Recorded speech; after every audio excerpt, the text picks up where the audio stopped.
Et salut! Sur ma chaîne on parle impression 3D, mais aussi je veux vous faire partager des moments comme celui-ci, des moments très rares. Ici c'est une oie sauvage, une bernache, voilà elle prend son envol, et voilà, donc super. Allez on la suit!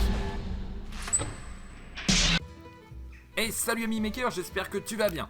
Donc l'oie sauvage nous a semé, mais nous sommes au bord de ce magnifique petit ruisseau, tout simplement pour parler filament. Et oui les amis, on va parler de ce filament, vous avez deviné ce que c'est? Non, toujours pas? Eh bien oui, c'est bien du filament souple. Pour ceux qui étaient présents vendredi à 21h30 sur mon live, j'ai réalisé un print tout simplement avec ce filament. C'était une coque de smartphone. Voilà, donc on peut voir le filament souple. Et il est très résistant. Il y a vraiment une résistance qui est assez importante sur ce filament. Et en termes d'impression, donc vous n'avez pas besoin d'avoir un plateau chauffant, ça suffit tout simplement, vous chauffez votre tête à entre 200 et 220 degrés et c'est largement suffisant pour réaliser le print du filament souple. Voici donc maintenant, je vais vous montrer un petit tuto de cet extrudeur et de la tête d'impression que vous avez vu juste avant.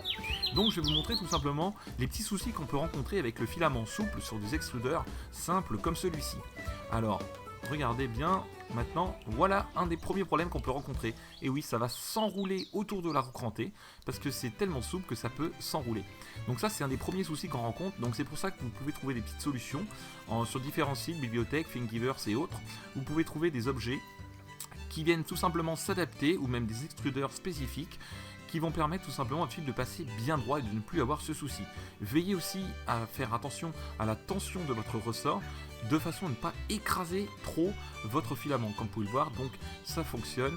Alors là, je ne l'ai pas passé, voilà, il se plie tout simplement au niveau quand on essaye de le faire passer directement dans le PTFE. Donc il faut, pour le premier passage, dévisser le PTFE, bien le faire passer, et ensuite le tour est joué. Voilà. Donc en tout cas, pas mal de petites astuces à savoir. Maintenant on va faire un test de cet objet, c'est une petite roue, comme vous pouvez le voir, donc ça flotte, voilà. Donc il faut savoir que le PLA souple flotte, donc c'est une bonne chose pour ceux qui souhaitent réaliser bien, des objets pour du modélisme. Voici donc maintenant, on peut voir la petite roue, donc on peut même voir les stries de la roue, voilà.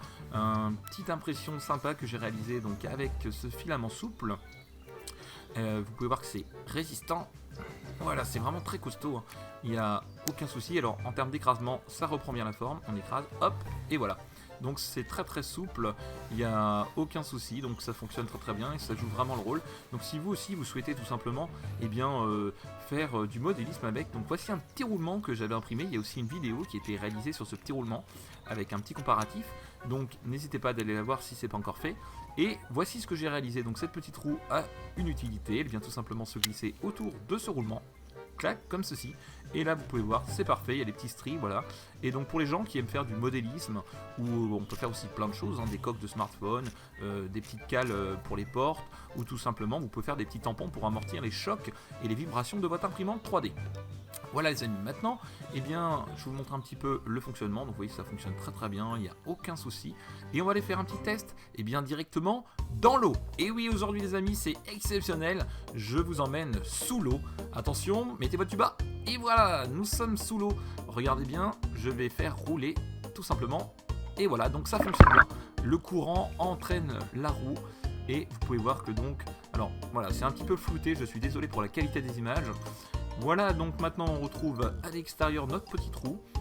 Je vais enlever la partie du pneu, voilà, tout simplement, la petite partie caoutchouc. Donc vraiment, je suis très très content de ce filament et je vous le recommande chaudement.